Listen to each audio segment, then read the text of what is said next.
नमस्कार विद्यार्थी मित्रांनो, ग्लोबल ऑनलाईन मध्ये तुमचं स्वागत आहे। विद्यार्थी मित्रांनो, आजचा हा व्हिडिओ 2025 मध्ये जे विद्यार्थी बीएड सीईटी आणि ईएलसीटी देणार आहेत त्या विद्यार्थ्यांसाठी महत्त्वाचा असणार आहे, कारण आजच्या व्हिडिओमध्ये आपण या परीक्षेचे जे फॉर्म सुरू होणार आहेत आणि या एक्झामचं नोटिफिकेशन कधी येणार आहे हे आपण आजच्या व्हिडिओमध्ये डिटेल पाहणार आहोत।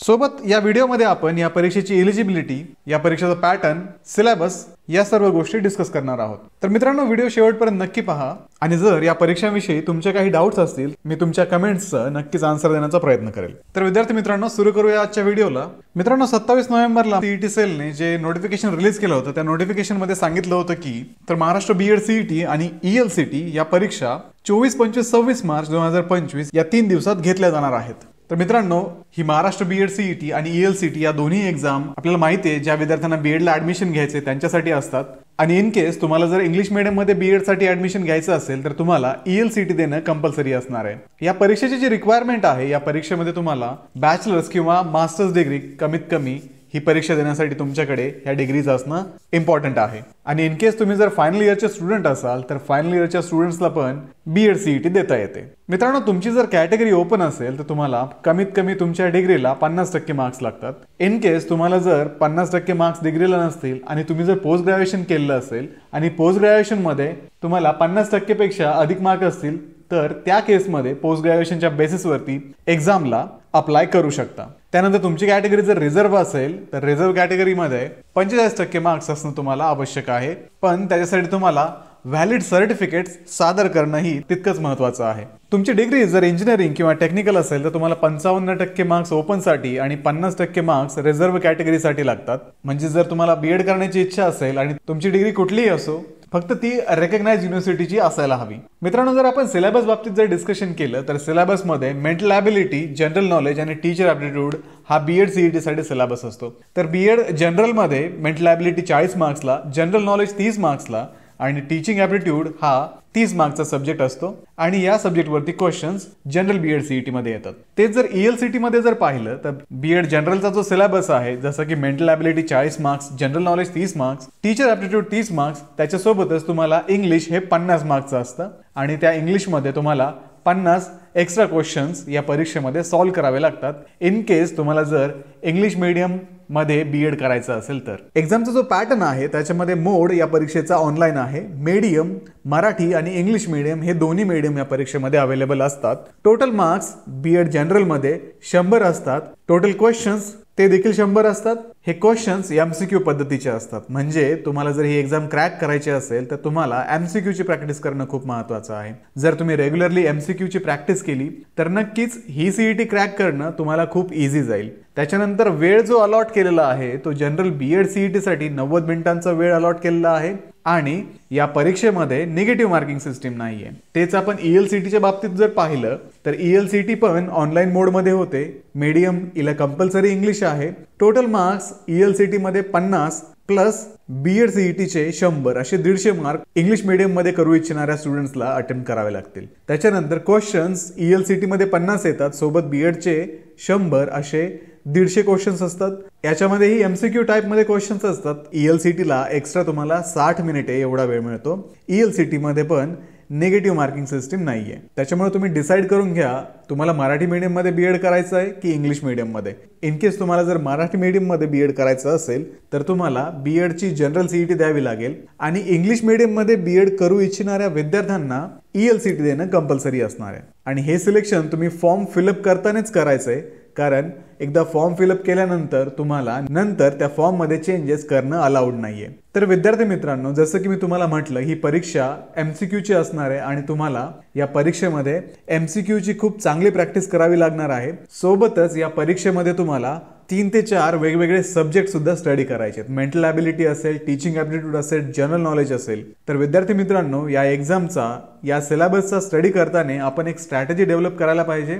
त्यासोबतच आपण आपलं व्यवस्थित टाइम मॅनेजमेंट करायला पाहिजे, जेणेकरून आपल्याला या एक्झामचं प्रिपरेशन करण्यासाठी पुरेसा वेळ देता येईल। आपल्याकडे चांगल्या नोट्स असणं पण महत्त्वाचं आहे, कारण चांगल्या नोट्स म्हणून तुम्ही अभ्यास करूनच ही सीईटी देणार आहात। जर तुमच्याकडे नोट्स चांगले असतील तर नक्कीच तुम्हाला त्या नोट्सचा फायदा या एक्झाममध्ये होणार आहे. विद्यार्थी मित्रांनो, ज्यावेळेस आपण एखाद्या एक्झामची प्रॅक्टिस करत असतो, एखाद्या एक्झामचं प्रिपरेशन करत असतो, त्यावेळेस आपल्याला आपलं प्रिपरेशन किती झालंय हे व्हेरीफाय करण्यासाठी मॉक टेस्टची गरज असते. आणि या मॉक टेस्ट आपण जर दिल्या तर आपण वेळोवेळी चेक करू शकतो की आपला त्या सब्जेक्टचा किती स्टडी झालाय आणि आपल्याला कुठल्या सब्जेक्टला जास्त वेळ द्यावा लागणार आहे आणि कुठल्या सब्जेक्टचा चांगला स्टडी करावा लागणार आहे हे आपण मॉक टेस्टच्या रिझल्टवरनं आयडेंटिफाय करू शकतो. तर विद्यार्थी मित्रांनो, ग्लोबल ऑनलाईनमध्ये दरवर्षीप्रमाणे आम्ही महाराष्ट्र BEd CET जनरल आणि ELCT या दोन्ही परीक्षांसाठी लाईव्ह बॅचेस सुरू केलेले आहेत. आणि या बॅचेसमध्ये आमच्याकडे डेली लाईव्ह क्लासेस होतात. आमचे जे एक्सपर्ट ट्युटर्स आहेत ते तुम्हाला डेली लाईव्ह क्लासेसमध्ये हा सिलेबस जो आहे या एक्झामचा तो डिटेलमध्ये डिस्कस केला जातो. त्याच्यानंतर संपूर्ण अभ्यासक्रमावरती तुम्हाला व्हिडिओ लेक्चर्स मिळतात. इन केस तुम्हाला जर डेली लाईव्ह क्लास अटेंड करता नाही आला तुमच्या काही इतर कारणांमुळे, तर तुम्ही तो डेली लाईव्ह क्लास रेकॉर्डेड स्वरूपामध्ये तुमच्या वेळेनुसार स्टडी करू शकता. त्यानंतर संपूर्ण अभ्यासक्रमाच्या ज्या नोट्स आहेत त्या नोट्स पण या कोर्समध्ये तुम्हाला प्रोव्हाइड केल्या जातात. त्यानंतर पूर्ण अभ्यासक्रमावरती 2000 पेक्षा अधिक MCQ तुम्हाला प्रोव्हाइड केले जातात, ज्या MCQ मधून तुम्ही प्रॅक्टिस करून या एक्झामचं प्रिपरेशन चांगल्या पद्धतीने करू शकता. तर विद्यार्थी मित्रांनो, या ज्या बॅचेस आहेत त्या आम्ही आता 16 डिसेंबर पासून एक बॅच सुरू केली आहे, ज्या बॅचमध्ये महाराष्ट्र BEd CET जनरल आणि ELCT या दोन्ही बॅचचे स्टुडंट्स या दोन्ही एक्झामचे स्टुडंट्स ऍडमिशन्स घेत आहेत. तर ही लाईव्ह स्वरूपाची बॅच आहे. जसं मी तुम्हाला सांगितलं की याच्यामध्ये तुम्हाला live classes, video lectures, mock test, notes आणि संपूर्ण अभ्यासक्रमाचे 2000 पेक्षा अधिक MCQ या सगळ्या गोष्टी या बॅचमध्ये दिल्या जाणार आहेत. तर विद्यार्थी मित्रांनो, स्क्रीनवरती दिलेल्या नंबरवरती व्हॉट्सअपद्वारे कॉन्टॅक्ट करा किंवा ग्लोबल ऑनलाईन ॲप प्ले स्टोअरवरून तुम्ही डाउनलोड करू शकता. तिथनं ते ॲप डाउनलोड केल्यानंतर त्याच्यामध्ये पण हा कोर्स तुम्ही परचेस करू शकता. आणि त्याच्यासाठी ज्या स्टेप्स आहेत मी तुम्हाला पिन कमेंटमध्ये खाली देत आहेत, त्या स्टेप्स पाहून तुम्ही हा कोर्स परचेस करा. तर विद्यार्थी मित्रांनो, तुम्हाला सांगायला काही हरकत नाही की ग्लोबल ऑनलाईनमध्ये दरवर्षी या बॅचेस आम्ही घेत असतो. तर ज्या विद्यार्थ्यांनी याच्या मागे हा कोर्स केलाय असे बरेचसे विद्यार्थी आज महाराष्ट्रातल्या टॉपच्या गव्हर्नमेंट कॉलेजेसमध्ये त्यांचं BEdची डिग्री परस्यू करताय. तसेच त्याच्या मागच्या बॅचेसचे बरेचसे विद्यार्थी आज सक्सेसफुली चांगल्या ठिकाणी टीचर्स म्हणून कार्यरत आहेत. तर विद्यार्थी मित्रांनो, जर तुम्ही सिरियसली BEd CET कडे पाहत असाल आणि तुम्हाला BEd करून जर तुम्हाला चांगलं करिअर घडवायचं असेल तर नक्कीच तुम्ही ग्लोबल ऑनलाईन सोबत या. ग्लोबल ऑनलाईन या परीक्षेच्या प्रिपरेशनच्या प्रत्येक पावलावरती, प्रत्येक स्टेप्सवरती तुमच्या सोबत आहे. तर लवकरात लवकर हा कोर्स जॉईन करा आणि आपल्या प्रिपरेशनला सुरुवात करा. तर विद्यार्थी मित्रांनो, 2025 मध्ये ही जी CET होणार आहे आणि या CETचं जे रजिस्ट्रेशन्स आहेत ते रजिस्ट्रेशन्स आपण साधारणतः जानेवारीच्या दुसऱ्या वीकमध्ये एक्सपेक्ट करू शकतो. नोटिफिकेशन तुम्हाला पहिल्या वीकच्या शेवटी तुम्हाला या परीक्षेचं नोटिफिकेशन येईल. नोटिफिकेशनमध्ये सगळे काही डिटेल्स मेन्शन असतात. एक्झामचा फॉर्म कसा फिलअप करायचा, एक्झाम फॉर्मची एलिजिबिलिटी, त्यानंतर इम्पॉर्टंट डेट्स याच्यामध्ये मेन्शन असतात.